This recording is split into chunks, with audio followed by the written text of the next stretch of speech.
Well, here we are in Edmonton, Alberta in 2015. And we have a wonderful program of students, and we are hoping to encourage in them the development of all they need to know to be effective when they have opportunities to lead. And we don't know what those opportunities will be. Some may be in small-scale organizations, some may be on a large stage, some may be even just within their families. We don't know. But what is interesting is that we do believe that each one of these students will have some opportunities in their lives to play a leadership role. But there are parts of the world where people are not creating Peter Loughy leadership colleges, where they are not training young people to lead, because they do not want people to learn to lead. There is no opportunity to lead. And so going back to the Soviet Union and the Leninist conception of the party, in my youth, I was a Soviet specialist. And I traveled in the Soviet Union for 3 months in 1972 in the Brezhnev era. And it was very interesting to be in a society where the customer is always wrong.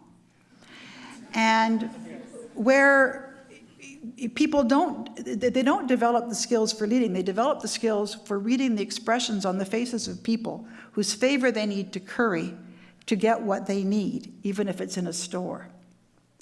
And if we look around the world, countries that are not free are not interested in cultivating leadership because there is no opportunity to lead.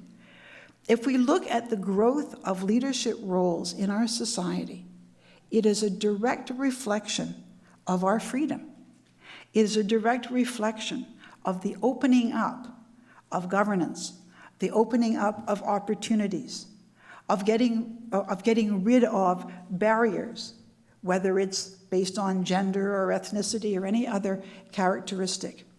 The freer we become, and the more we refine our democracy, the greater are the opportunities for leadership. Whether it's to step forward and organize something just to have fun. In the Soviet Union, you couldn't start a stamp collecting club without the approval of the party. The Soviet Constitution, people would say, well, the Soviet Constitution, it's a great constitution. It's got all these great things that you can do and a right to this and a right to that. But there were two catch-22s. One, which said that Soviet citizens enjoyed their rights in exchange for performing their obligations, which is a very nice catch-22. And the second one, which said quite clearly that the Communist Party of the Soviet Union is the leading organ of all social life, which meant that they lead, you don't. So when we look at this question of leadership, it has a much bigger significance than just, who will lead us. One of the interesting things that leadership tells us is that groups will look for leadership when they're in crisis. There's no question about that. And so, as our Pleistocene predecessors, forebears, understood, leadership is situational. We don't always want the same kind of leadership. When we're in crisis, we look for leadership, perhaps because we understand intuitively that we need to work together in a very coherent way in order to achieve our goals.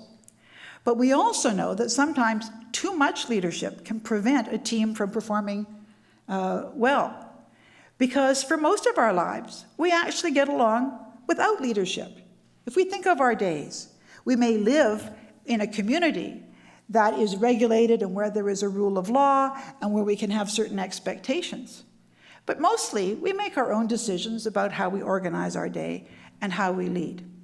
So we need to have that balance, the balance of leadership when we need it, of the kind that we need, and not getting in our way when we don't need it. That is part of the whole realm of an ideal leadership situation. But when we ask the question, why do we lead? It sounds like such an obvious question. We lead because, as our Pleistocene forebears did, we need to coordinate things. We lead because we need to deal with problems. We need to resolve disputes.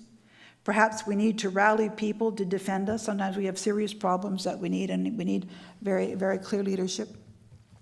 We lead because we want to create activities and have fun, and we want to mobilize people to do these. We lead because we want to make certain kinds of changes. But I think what's very important for us to understand here is that we lead because we are free. We are free to lead and free to fail in leadership.